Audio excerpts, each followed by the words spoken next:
Next on the news.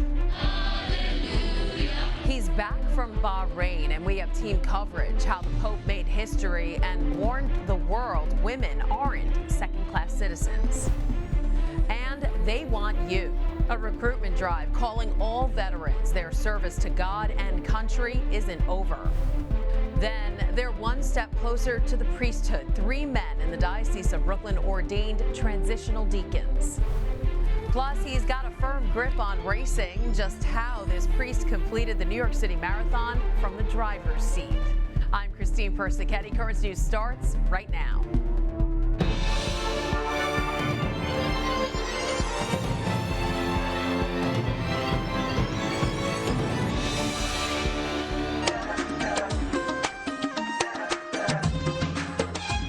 It was a jam-packed trip to an island nation kingdom filled with culture, celebrations, and even some criticism. But now Pope Francis is back from Bahrain. And the country will now begin the task of trying to follow his path of peace. On his historic trip, he met with the country's top Islamic leaders, as well as the Catholic minority, all to continue his mission of promoting dialogue between the two religions. Pope Francis left Bahrain on Sunday after a 4-day visit that ended at the Gulf's oldest Catholic church, Sacred Heart in Manama. That's where the Holy Father met with some of the country's Catholic minority, who said the construction of this church gave them strength, but that there are still many challenges. I have personally witnessed the trials faced by many migrants who left their families back home. Francis had some advice for them, which he also shared during Mass at Bahrain's National Stadium, attended by some 30,000 people.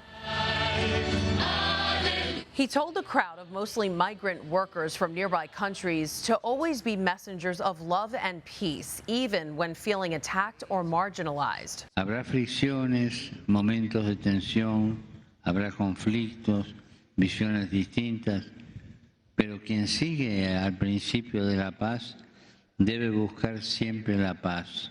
Peace was the recurring theme. One of the main reasons for the Pope's visit to Bahrain was to promote interreligious dialogue. Francis called on students at the Sacred Heart School, who are of 29 nationalities and part of different cultures and religions, to be champions of fraternity.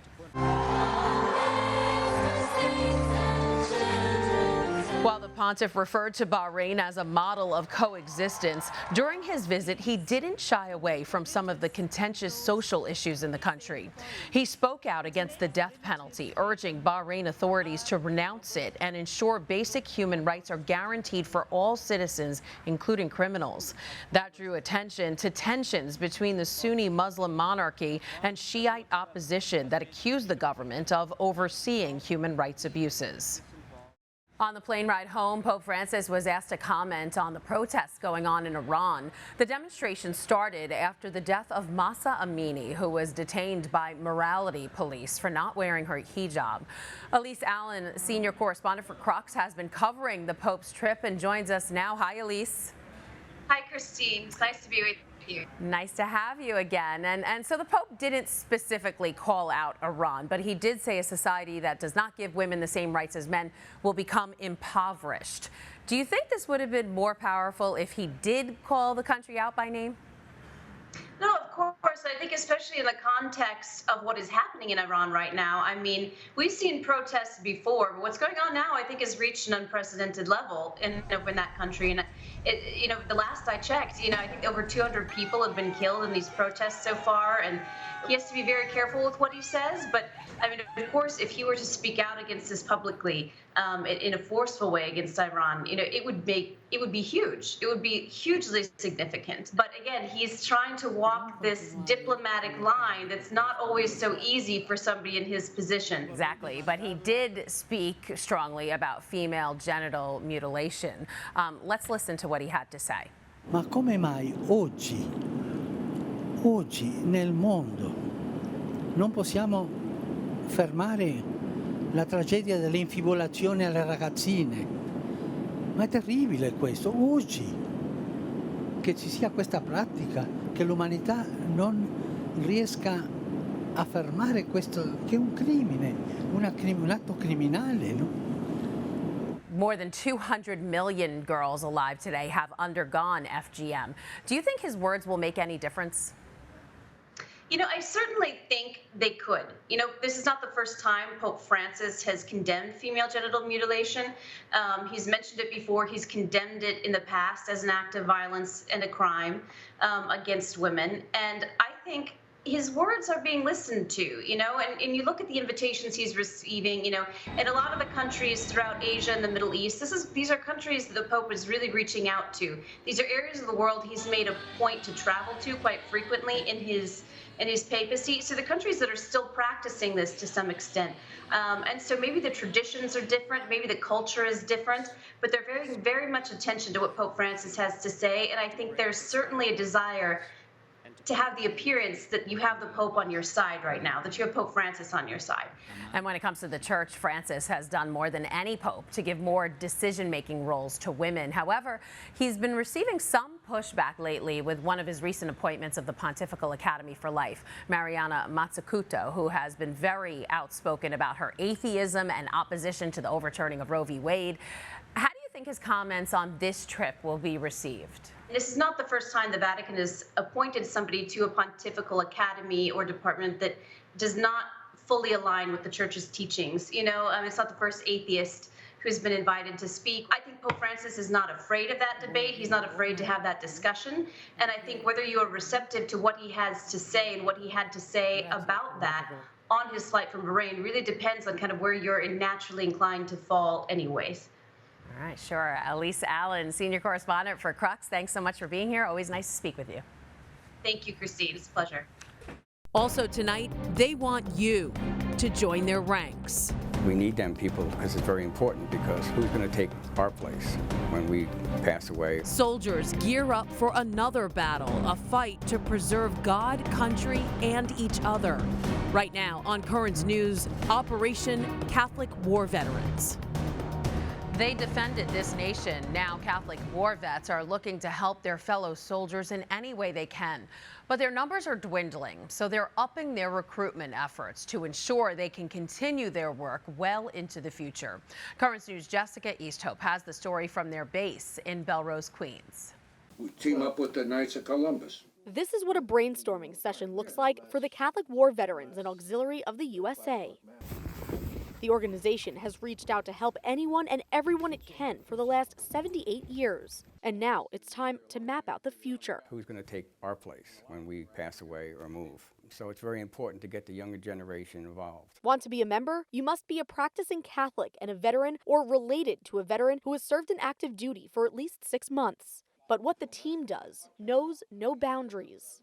We cross the lines. They might not be able to join the Catholic War Veterans, but we still help everybody. After World War II, the Catholic veterans had more than 250,000 members. Now they're down to about 8,000. Most of their members are from the Vietnam War generation, and just 5% have fought in Iraq and Afghanistan, a population that's been difficult to recruit. I know what they went through, what they see over there. And there's a lot of suicides across the board. They just can't handle coming back. Recruitment used to happen at church, but as less and less young people are going to Mass, membership numbers have plummeted. We know what they've gone through, and it's a form of isolation. But the organization knows it can still help. They've provided financial support, been a liaison between veterans and the VA, and gotten through to those who've sacrificed their emotional well-being fighting for freedom. Whatever we can do, we're going to repay them as best we can. This year, these men are spending Veterans Day packing up supplies to send to American troops in Ukraine, one of the many ways they continue their service and fill what they say is a significant void. It's mind-boggling how we can send troops there and not have the equipment and the facilities that they need. They're no longer on the front lines, but their call to serve hasn't been silenced. It's gotten louder. In Belrose, Jessica Easthope, Currents News. For more information on the organization, or if you'd like to join, just go to wp2.cwv.org. That's wp2.cwv.org. There was also a special salute to the service at St. Patrick's Cathedral Sunday.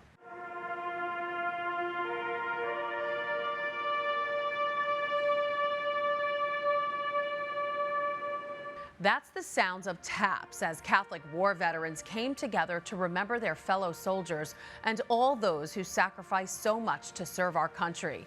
Vets of all eras and missions joined Cardinal Timothy Dolan to pray not only for the past, but the future. We're especially grateful for the company of our beloved veterans who remind us that Veterans Day is on the horizon and who remind us as well of Holy Mother Church's invitation during this month of November to remember the souls of the faithful departed. And indeed, we do remember our men and women who have given the ultimate sacrifice. After the Mass was over, Cardinal Dolan spent some time with the vets, chatting and taking pictures. 3 men in the Diocese of Brooklyn are one step closer to serving God in a different way. They're on the road to priesthood. On Saturday, these men were ordained transitional deacons at St. Joseph's Seminary in Dunwoody, meaning they will one day become priests for the people of Brooklyn and Queens. Brooklyn's Bishop Robert Brennan ordained the men, who are all immigrants. Deacon Chirelis is from Haiti, Deacon Ease is from Nigeria, and Deacon Alonzo Aguila is from Cuba. Their assignments will be announced in the coming days. Meanwhile, their pilgrimage may have been canceled, but their special blessing wasn't. I'm sorry for the circumstances that bring me here, but I'm glad that I can be here at St. Gerard's now to visit the parish, to be a guest here at 9:45. Bishop Brennan made a parish visit this weekend to St. Gerard Majella Incarnation in Queens. 200 people from those churches were supposed to go to the Basilica of the National Shrine of the Immaculate Conception in D.C. 2 weeks ago. But their trip got canceled at the last minute after their bus driver got COVID. So the bishop made a pilgrimage of sorts to them. The parishioners even received special rosaries sent from the National Shrine. Bishop Brennan's weekend didn't end there. He even received a prestigious award Sunday night. The Immaculate Conception Medal was presented to the bishop during a Vespers service at the Immaculate Conception Seminary in Huntington. The award is an accolade for a lifetime of priestly faithfulness and pastoral care. The bishop went on to thank the seminary because its faculty formed and inspired him to be the person he is today, and we congratulate him. There's a lot more news headed your way. The Dorothy Day sets sail. A Staten Island ferry named for Dorothy Day has joined the largest transportation system in the country. I'm Jessica Easthope with why her descendants say the boat could have her sailing to sainthood. It's an honor for the Brooklyn native. We'll hear from her family. Plus, Election Day is just hours away. Immigration is on the minds of many voters. And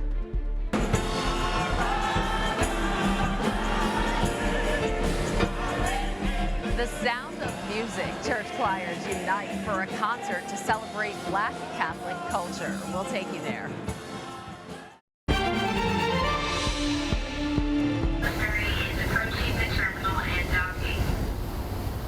It's joining the fleet, a new Staten Island ferry taking the legacy of a possible saint straight to the seas.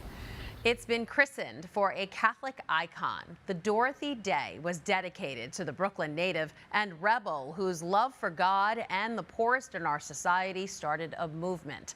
Currents News' Jessica Easthope was among the first to step foot on the $84 million boat.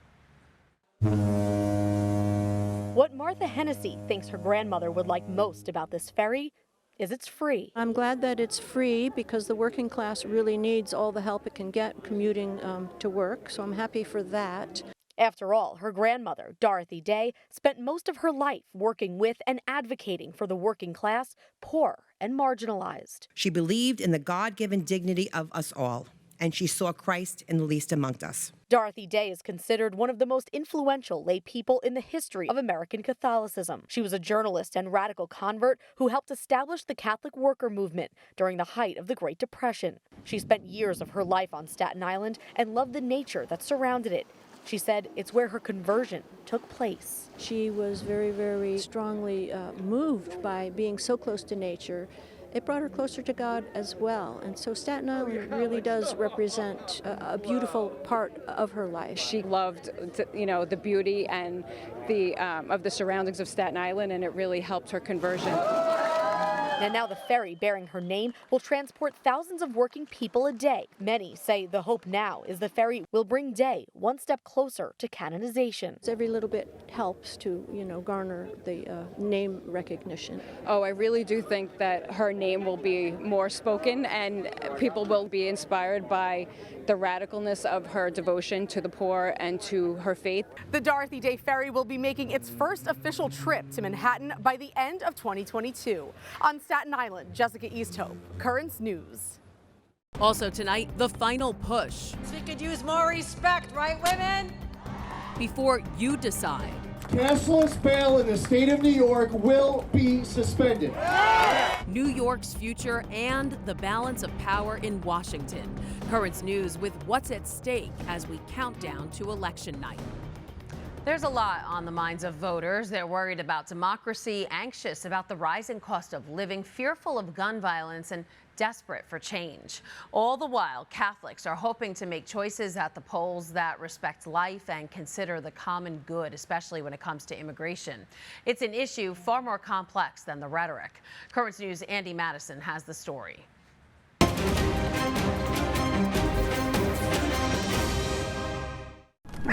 Hola, buenas tardes. Every door knock Fatima Flores Lagunas makes could make a difference. What we're hearing at the doors is that people are still struggling financially from the pandemic, from inflation. Healthcare, access to healthcare is another issue, mental health resources. The political director for CHIRLA, the Coalition for Humane Immigrant Rights, and a DACA recipient, Flores Lagunas can't vote in the November elections, but wants to make sure those who can exercise that right. I can still motivate people that can to get out to vote, to also stand up for their community. Immigration has become a key part of the election conversations from coast to coast, from New York to Nevada. Wherever the opportunity arises, we will stand up for our Latino brothers and sisters because they have stood up for New York before. The topic can be heated, the rhetoric charged, and the process sometimes intimidating to newly naturalized citizens who can cast ballots. Jerry Gonzalez is the CEO of Galeo, a nonpartisan group that encourages Latinos, who make up about 30 million registered voters across the country, to get out and vote. Many times when we go to doors, we are the first contact inviting Latino voters to come into the political process and to have their voices heard and respected in voting. The National Partnership for New Americans has been part of an effort to track the number of newly naturalized voters in states where races could decide the balance of power in the U.S. Senate. The July report points to the addition of more than 5 million more new multiracial, multi-generational voters nationwide since 2016. In general, issues like the economy, health, abortion, school safety, and other of the high issues for the population in general are some of the issues that are propelling new American voters to the polls in November. So as Fatima Flores Lagunas goes door to door, it's about getting every citizen to the polls. We've proven ourselves, our communities have, and if the pandemic has shown anything, it's that we are essential. Adios. During a crucial midterm cycle. Andy Madison, Currents News. More than 1 million New Yorkers voted early this year. Let's take a closer look at the city's numbers from the Board of Elections. Brooklyn saw the most people hit the polls early, more than 135,000. After that was Manhattan at 133,000, Queens at more than 88,000, and the Bronx at just over 39,000, and Staten Island at around 36,000. All in all, more than 430,000 Big Apple residents voted early.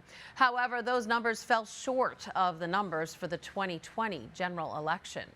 We'll have a jam-packed show for you tomorrow, including a conversation with St. John's political science professor Brian Brown. We're asking him the questions on everyone's minds. Will there be a red wave following Election Day? What will happen if Democrats lose control of either or both chambers of Congress? Those answers and more tomorrow on Currents News. And if you're still debating how you're going to vote tomorrow, then the U.S. bishops have got you covered. They want you to take part in the process and to vote with your conscience, so they created a teaching document. To read it, just go to usccb.org and search for Forming Consciences for Faithful Citizenship. That's the name of the document. Inside, there are pages of resources, goals for Catholics, and outlines of major issues. The Diocese of Brooklyn kicked off Black Catholic History Month with a night of music and praise.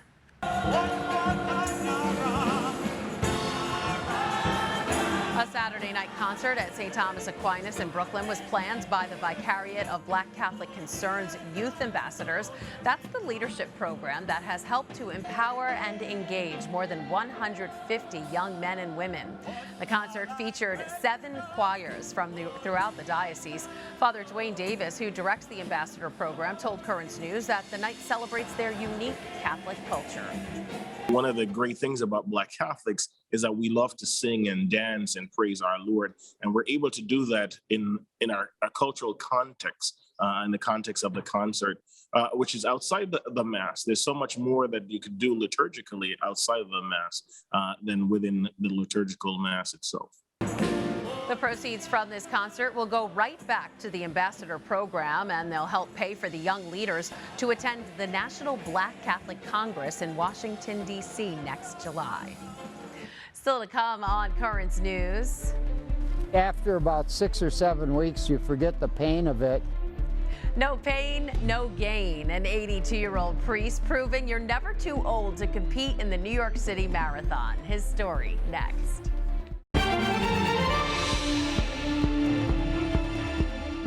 More than 50,000 runners took to the streets of New York City this past weekend for the Big Apple's marathon, and it was a crowded one. For the first time since 2019, the race was at full capacity. 2022 TCS New York City Marathon champion, the double here in the States. It was Evan Chibet from Kenya who crossed the finish line first, and we wanted to check up on another runner. Last week we introduced you to Mike Rao, a Catholic war veteran. He finished the marathon in 7 hours and 4 minutes. This was Mike's 43rd go at it, and he says it won't be his last. He told us after a couple of days of rest, he'll be back at it. He's already planning next year's race, saying running for him has no finish line. A priest in Wisconsin has that same go-getter attitude. With the addition of the New York City race, he's completed close to 90 marathons with no signs of slowing down. That's no surprise, though, because he didn't even stop after his feet could no longer get him across the finish line. We caught up with him before he got to the Big Apple. All right, we'll do it again. Okay. Are you ready? 7 days a week, you can find 82-year-old Father Dale Gruba hand cycling through the streets of Wisconsin. He signed up to run his first marathon 42 years ago. After about 6 or 7 weeks, you forget the pain of it. So then you think, oh, I could do another one.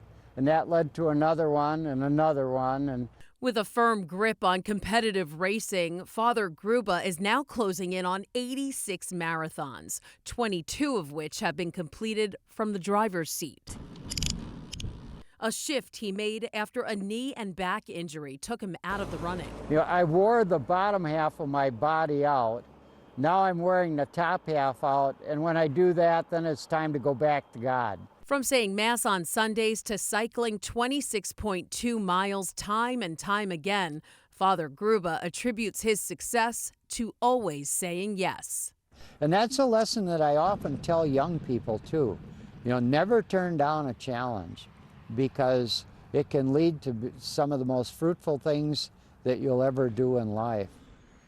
And for those of you wondering, Father Gruba placed 35th out of the 47 hand cyclists at the marathon, completing the course at just under 2 hours and 47 minutes. Good for him. And that is Currents News. I'm Christine Persichetti. Thank you for joining us, because we are putting your faith in the news. Before we go, let's take one last look at the Pope's historic trip to Bahrain. Hope to see you again next time.